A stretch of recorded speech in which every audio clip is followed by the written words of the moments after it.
Hello and welcome to Bytesize Newscast number 4. First up, a mini market crash in crypto. Let's have a look at the numbers. Then in today's newscast, we'll also be looking at Bitcoin Suisse and their 10,000 Ethereum deposit into the ETH 2.0 smart contract. Over 700,000 ETH already staked, and let's have a look at that. Next, Mike Novogratz's firm acquires two digital asset trading platforms. That's actually pretty big news. Galaxy Digital, big company. We'll have a look at them. And then also the state of decentralization in Bitcoin mining.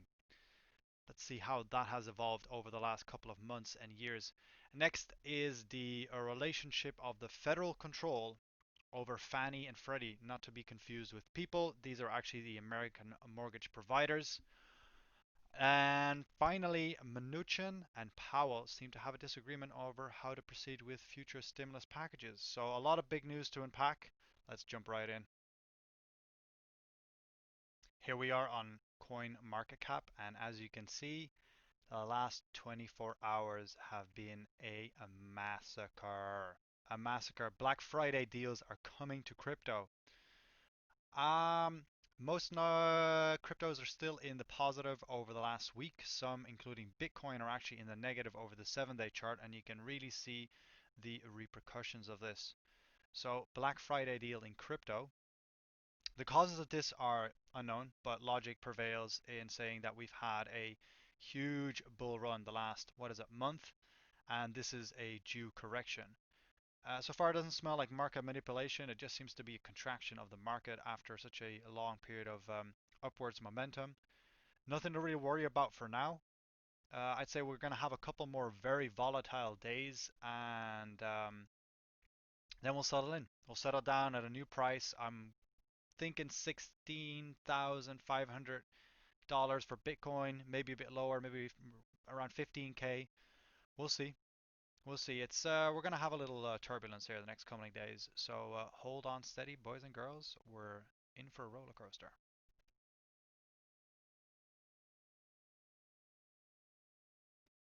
Bitcoin Suisse has officially deposited 10 or 100,000 ETH in the ETH 2.0 smart contract, which is pretty exciting. In all fairness, it's a big number and a massive development for ETH 2.0. It just kind of means centralization of staking in a way. 100,000 is let's have a look. It's about the smart contract is now at 740,000. So it's about 13% of the smart contract, which is a big number. But needless to say, this number will go up in the next coming days. So the deposit will be smaller and staking will be allowed afterwards as well. So the centralization will come down a little bit, but still 100,000 ETH is a big number. It does mean on the positive that ETH 2.0 is definitely happening 100% of likely on December 1st. Um, there's a downside to anyone who doesn't have a Bitcoin Suisse account. Moving forward, their staking, it started on November 22nd. And given the fact that their account creation process tends to take a few days, you definitely won't be able to make use of this function. Now, for those of you who have an account and wanted to make use of the server, also consider the fact that Bitcoin Suisse will take 15% of the profits made from staking.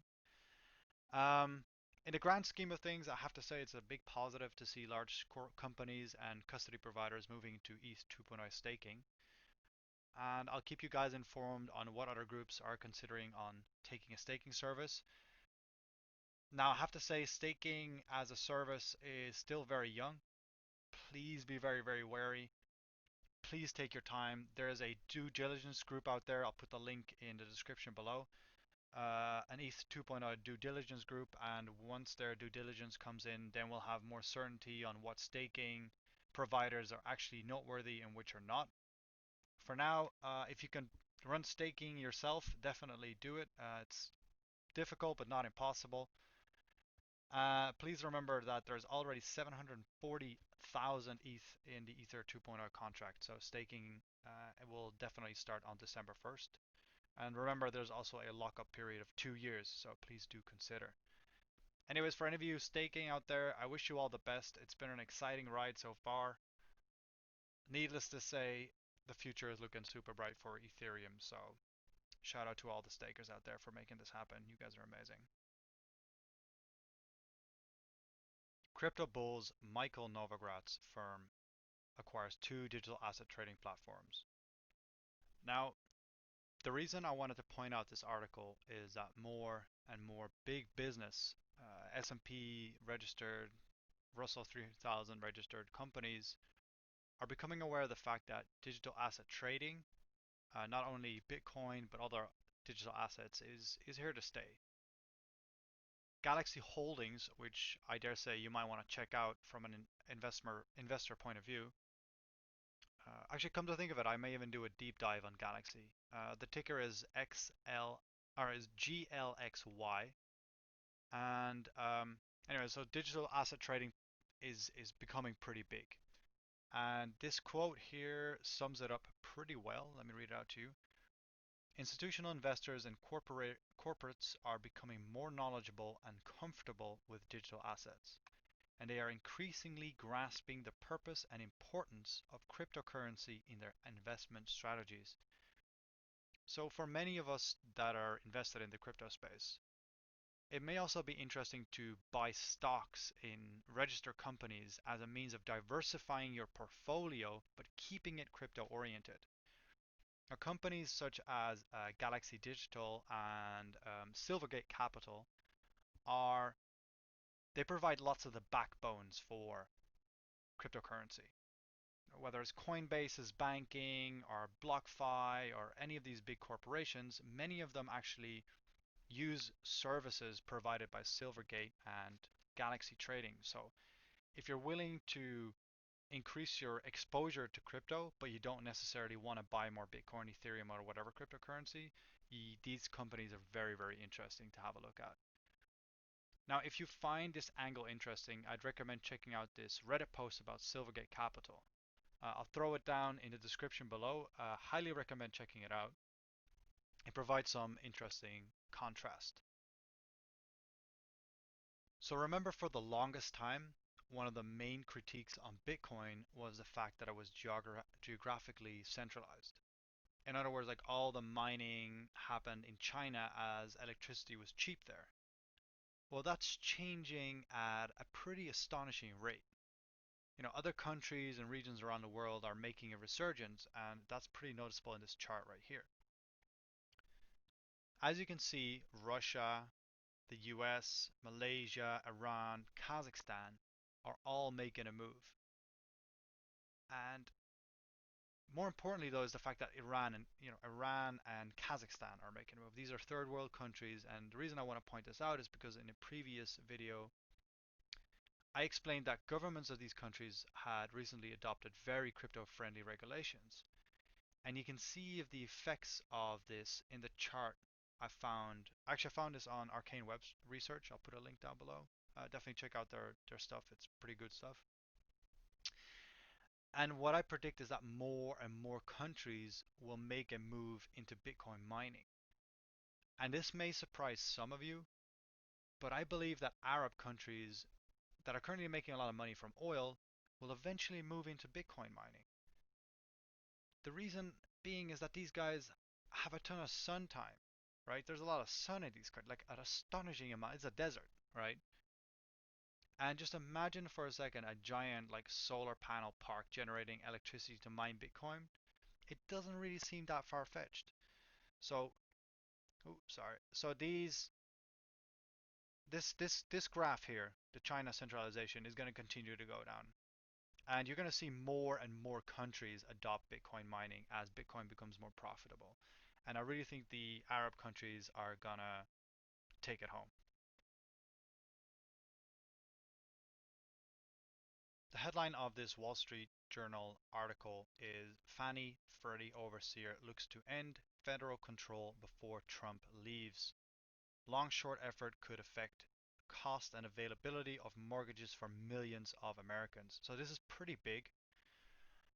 And what it comes down to is, actually, let me give you a little bit of context here. Do you remember the 2008 housing crisis? I'm pretty sure everybody does, but Fannie and Freddie were these mortgage providers which were actually going on the verge of going bankrupt. And these are large mortgage providers. And if they were to go bankrupt, then the housing situation and the mortgage situation in the States would have been a lot worse, like a lot worse. So what the US government did was they bought up a lot of Fannie and Freddie in exchange for like 200 billion worth in senior notes. Now senior notes are stocks with special privileges. In this case it was a stock with like a 10% dividend.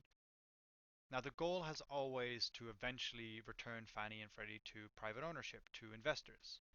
But the question was, how does the US government go about doing this? And there's a pretty cool quote. Yeah, there we go. There's a pretty cool quote that describes that problem. Fannie and Freddie don't make home loans. Instead, they buy mortgages and package them into securities, which they then sell to investors. Their premise is to make investors whole in case the default keeps down the price of home loans and this underpins the 30-year fixed rate mortgage. So these fixed percentage loans are incredibly popular and they're fundamental to a stable housing market in the States.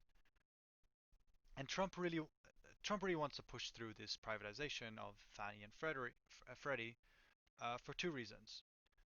First, Trump is in the mindset that he wants to decrease government engagement in what is deemed the private market. And second is if he manages to reprivatize this, he's going to get a big load of money coming in, right? The Fannie and Freddie's their senior notes are worth a lot of money if he sells them, or he doesn't sell them, but if the government sells them, then the government gets a little bit of money coming in. And this will make sure he doesn't go down in history as a president who increased the um, government deficit by God knows how many trillions. Um, Given the fact, though, that he has literally months till January 21st to get this done, it is looking increasingly unlikely that he'll get it sorted. You know. Biden, on the other hand, will most likely not continue this process. His political leanings are somewhat more towards a larger government that has a larger role to play. It's more like a take care and nurture government than Trump. So the outcome of this discussion will have a big influence on the price of Fannie and Freddie securities. If you have exposure to these assets, it merits to keep a closer eye on this process as it develops. And my aim is to do just that. So in the next couple of months, as this discussion on Fannie and Freddie develops and Trump's end of his presidency comes to a close, I'll keep you guys posted on this development because it's a pretty big one and could have repercussions for housing prices around the world. So it'll be a pretty interesting one to keep our eyes on. Final topic for today is an article in Politico titled Trump Team to Yank Emergency Economic Support Triggering Public Fed Dissent. So there's a large discussion ongoing about whether or not to continue fiscal policy, the fiscal policy that was started at the beginning of COVID. And as you may remember, Trump signed the CARES Act earlier this year. Now, the CARES Act gave the Federal Reserve the ability to inject a ton of money into the economy. And as it stands now, the Treasury, which is another arm of the American government, actually wants to use any unused funds, that were set aside for the emergency lending to be returned before the end of the year. And let me quote from this article here. Mnuchin said the programs are no longer needed, but the move goes against the Fed's desire to keep them going. On the other hand, the Federal Reserve would prefer that the full suite of emergency facilities established during the coronavirus pandemic to continue to serve their important role as a backstop for our still strained and vulnerable economy. So what it boils down to is that there is two, American institutions or arms of the government that are discussing what to do with the relief funds.